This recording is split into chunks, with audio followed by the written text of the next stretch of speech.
Home affordability in the U.S. has hit an 11-year low, and 2023 has been the worst of the last 11 years. But which county is on fire that just hit an all-time median home price? That's next.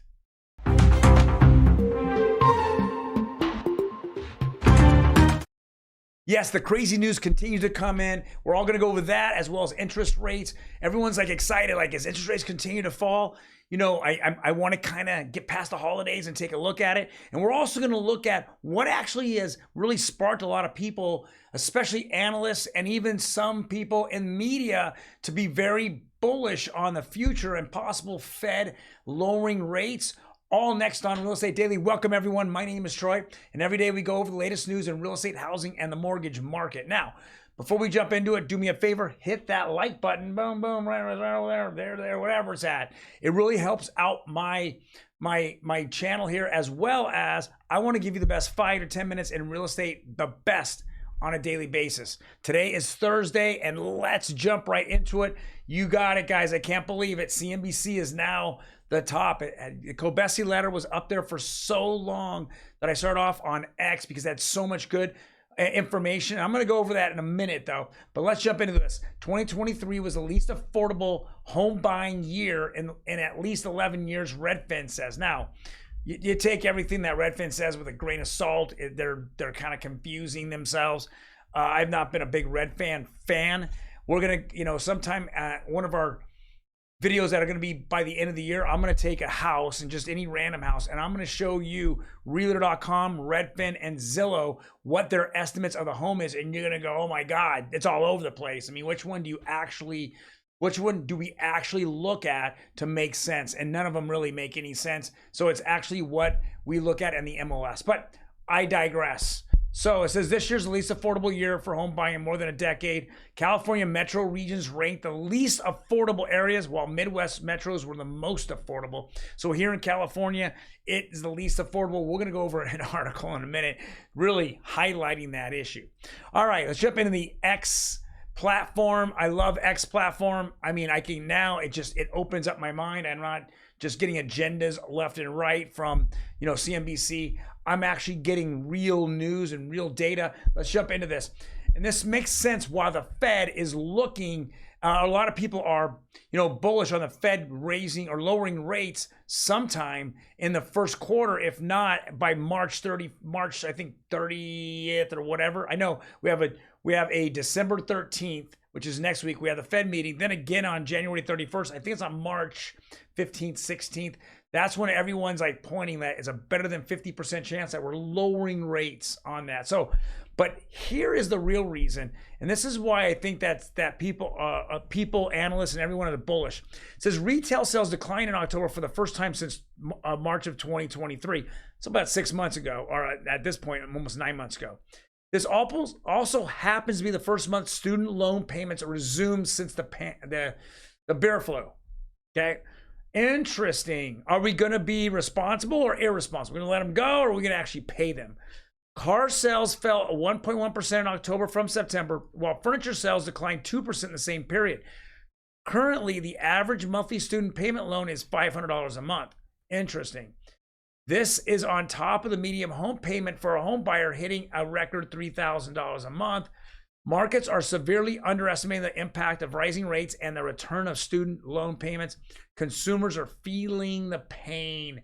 And this is a very interesting, because all the discretional income, do I want to get hurt on my credit score? So if I own a house and I have some of the things that I already need, well, I don't care about my credit score, because even if my credit score dropped in the 400s, it doesn't matter. I still have a house payment I have to make that it's not going to be affected by. If I have a car payment, it's not going to make, it might hurt other little things here, but ultimately the bigger things that I need the credit score to really help me out, it's taken care of.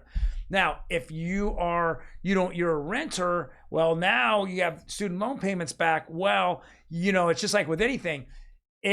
you've been out not paying it for so long, and it's like someone someone just dropped a $500 bill on you every single month. It turns bad. Now, people responsible say, okay, well, what do I do? Instead of buying a new car, I'll buy a used car. Instead of buying this, I'm going to buy that. Instead of eating out, I'll go ahead and make my dinner, and then I'll have whatever leftovers I'll have the next day or a day or two later. So we're going to start seeing that, and that's why we're seeing a slowdown in the economy, is because of this. Now, a lot of times, once a year, people lose their minds, and usually is at Christmas time or during the holidays right now, so we don't know if people are going to back off or push forward. I know that there was somewhat of record-breaking Black Friday and Cyber Monday, but I have a feeling that everyone felt that those were the best days to get the best deals, and now I think we're going to see retail sales, I think they're going to slow down. They're going to be lower than last year outside of those two big events. That's just my opinion. And then in January, we're really going to find out what's happening in December, because that's going to be the big time where, at the very end of the month, all the numbers will be out beforehand, before the Fed actually sees what they're doing to the economy for the last, 12 months of raising rates. All right. We'll go back to CNBC. It says mortgage rates will settle at 6.5% range by mid-2024, says Evercore's Stephen Kim. I call bullshit. I think that we're going to get it before then. And in fact, if we're going to go right into, let's just jump right into it right now. Actually, let's not jump into it. Let's go to the last one.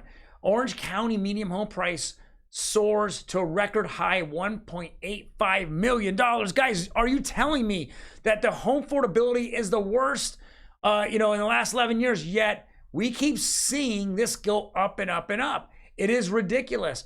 It says near record low sales means consolidations on the horizon for the real estate industry, one analyst says. Guys, there's no inventory. Whatever's out there is being bought up.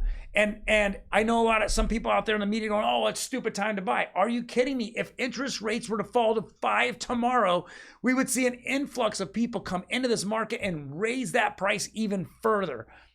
And I know other media outlets are saying, well, people are losing their jobs and there are hard times. They have to sell. Guess what?